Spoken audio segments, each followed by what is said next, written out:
നൽകാത്ത സേവനത്തിന് വ്യാജ ബിൽ നൽകി ജില്ലാ പഞ്ചായത്തിൽ നിന്ന് 12 ലക്ഷം കൈപ്പറ്റിയതായി രേഖകൾ.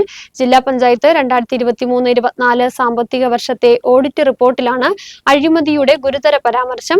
അക്കാദമിക് എക്സലൻസ് പ്രോഗ്രാമുമായി ബന്ധപ്പെട്ട് വ്യാജ ബില്ലുകൾ തയ്യാറാക്കി വൻതുക തട്ടിയെടുത്തതായാണ് രേഖകൾ സൂചിപ്പിക്കുന്നത്. ഇതിനു മുമ്പത്തെ സാമ്പത്തിക വർഷത്തിലും അക്കാദമിക് എക്സലൻസ് പ്രോഗ്രാമുമായി ബന്ധപ്പെട്ട് ക്രമക്കേട് നടത്തിയത് ഓഡിറ്റ് വിഭാഗം കണ്ടെത്തിയിരുന്നു.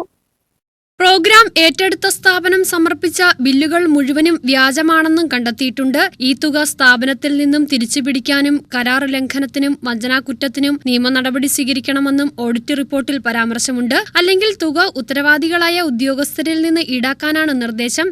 ഭരണകക്ഷിയിലെ പ്രധാന പാർട്ടിയുമായി ബന്ധമുള്ള സംഘടനയാണ് പദ്ധതിക്കായി കരാറിൽ ഏർപ്പെട്ടതെന്ന് ആരോപണമുണ്ട്. അതുകൊണ്ട് തന്നെ തുടർ നടപടികൾക്ക് ഒച്ചിന്റെ വേഗമാണ്. അതേസമയം പദ്ധതിയുടെ നിർവഹണ ഉദ്യോഗസ്ഥയായ മുൻ വിദ്യാഭ്യാസ ഡെപ്യൂട്ടി ഡയറക്ടറിൽ നിന്ന് തുക തിരിച്ചുപിടിക്കാനുള്ള നടപടിക്രമങ്ങൾ തുടങ്ങിയതായി ജില്ലാ പഞ്ചായത്ത് അധികൃതർ പറഞ്ഞു. ന്യൂസ് ബ്യൂറോ, രാജകുമാരി.